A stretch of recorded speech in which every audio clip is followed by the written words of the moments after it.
अस्सलाम वालेकुम dear students. आज के इस वीडियो लेक्चर के अंदर हम जो है एक्सक्रिएशन का जिक्र करने वाले हैं और दूसरा एक्सक्रीटरी प्रोडक्ट्स का जिक्र करने वाले हैं।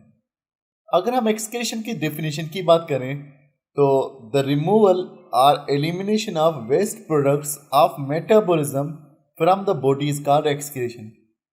यानी जो मेटाबॉलिज्म का प्रोसेस होता है उस प्रोसेस के दौरान कुछ खराब चीज़ें बनती हैं जिन्हें हम वेस्ट प्रोडक्ट्स कहते हैं।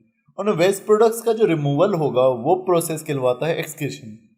अब ये जो वेस्ट प्रोडक्ट्स हैं ये जो हैं सॉलिड भी हो सकते हैं, लिक्विड भी हो सकते हैं या फिर गैस के अंदर भी हो सकते हैं। तो यहाँ कुछ मेजर प्रोडक्ट्स का जिक्र है जिनमें कार्बन डाइऑक्साइड हो गया, वाटर हो गया, नाइट्रोजनस कंपाउंड हो गया जैसे कि अमोनिया है, यूरिक एसिड है या फिर यूरिया हो गया। तो ये हमारे पास कुछ एक्सक्रीटिव प्रोडक्ट्स हैं। अब हम इस टॉपिक को जो है डिटेल के साथ डिस्कस करते हैं। जैसा कि मैं पहले ही जिक्र कर चुका हूँ कि मेटाबॉलिज्म के दौरान काफ़ी सारी चीज़ें बनती है, जैसे प्रोटीन टूटता है या दूसरे कंपाउंड जो है नाइट्रोजन वाले कंपाउंड जो है टूटते हैं और फिर कुछ टॉक्सिक नाइट्रोजिनस कंपाउंड्स बनते हैं। तो प्रोटीन जो कि उसके अंदर जो है अमाइनो एसिड मौजूद होता है, अमाइनो एसिड के अंदर जो है अमाइनो ग्रुप होता है जिसकी वजह से हमारे पास अमोनिया बनता है। तो ये जो है हमारे पास कुछ कंपाउंड्स हैं, अमोनिया हो गया, यूरिया हो गया, यूरिक एसिड हो गया।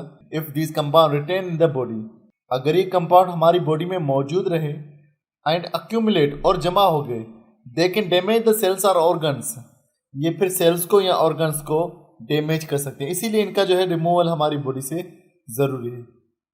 अगर हम प्लांट्स की बात करें, प्लांट्स के कंपाउंड्स इतने मुश्किल नहीं होते, इतने ज़्यादा नुकसान देने वाले नहीं होते। जैसे कि अगर हम प्लांट्स की बात करें, they produce carbohydrates as primary product. तो कार्बोहाइड्रेट जब टूटेगा तो उसके बाद बनेगा कार्बन डाइऑक्साइड और वाटर। तो इनका जो मेटाबॉलिक वेस्ट है वो कार्बन डाइऑक्साइड है जो कि दोबारा से फोटोसिंथेसिस में यूज हो जाएगा, और जो वाटर है वो टॉक्सिक होता नहीं है।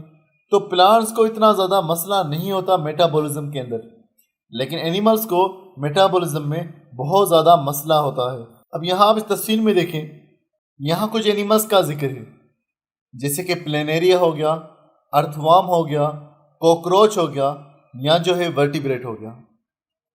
इनके एक्सक्रीटरी ऑर्गन्स का भी जिक्र है। एक्सक्रीटरी ऑर्गन्स वो ऑर्गन्स होते हैं जो कि वेस्ट प्रोडक्ट को रिमूव कर रहे हैं। तो जो ऑर्गन भी वेस्ट प्रोडक्ट को रिमूव करेगा उसे हम एक्सक्रीटरी ऑर्गन कहेंगे। तो प्लेनेरिया का जो एक्सक्रीटरी ऑर्गन है वो है फ्लेम सेल्स, जो अर्थवर्म है उसके हैं मेटानेफ्रीडिया, कॉकरोच के हैं मेल्फिजन ट्यूबल्स, और जो वर्टिब्रेट्स है जो हमें हमारे हैं किडनीज। इनका जो एक्सक्रीटिव प्रोडक्ट बनेगा वो बनेगा डाइल्यूट यूरिन। इनका भी डाइल्यूट यूरिन होगा। कॉकरोच क्योंकि वो एक इंसेक्ट है तो इनका जो बनेगा वो बनेगा यूरिक एसिड, लेकिन वो दानों की सूरत में बनेगा। वर्टिब्रेट्स का जो प्रोडक्ट होगा वो होगा अमोनिया, यूरिया या फिर यूरिक एसिड। अब ये हासिल कहाँ से होता है? प्लेनेरिया जो है वो टिश्यू फ्लूइड से हासिल करते हैं। अर्थवर्म जो है वो उनके सीलोम से यानी उनकी बॉडी कैविटी से हासिल करते हैं। जो कॉकरोच है वो अपने हेमोलिम्फ से हासिल करते हैं। याद रखिएगा, इनका जो ब्लड है वो बाकी के फ्लूइड के साथ मिक्स होता है और उसे हेमोलिम्फ कहा जाता है। ये जो है हेमोलिम्फ से जो है मेल्फिजन ट्यूबल्स के जरिए से यूरिक एसिड को अलग कर देते हैं। उसके अलावा जो वर्टिब्रेट से यानी हम ब्लड में से जो है वेस्ट प्रोडक्ट को हासिल करते हैं।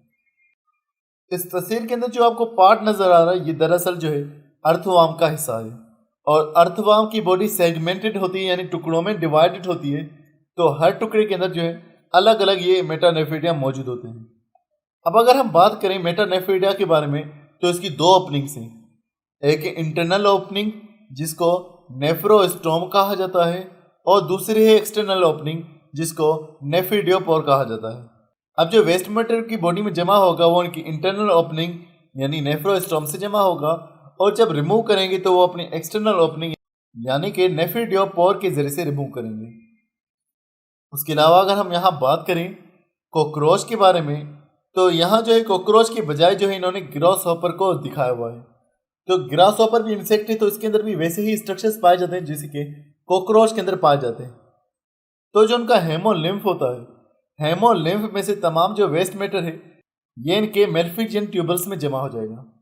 फिर मेल्फिजियन ट्यूबल से होता हुआ रेक्टम में चला जाएगा और फिर कोलोन के जरिए से जो है इनकी बॉडी से जो है रिमूव हो जाएगा। तो ये था ग्रास होपर के बारे में।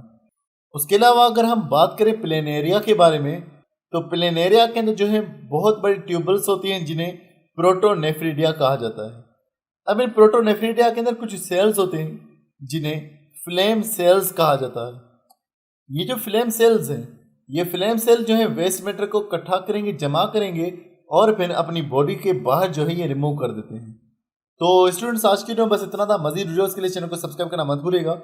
मिलते हैं नेक्स्ट वीडियो में, तब तक अपना बहुत सारा ख्याल रखिएगा। खुदा हाफिज।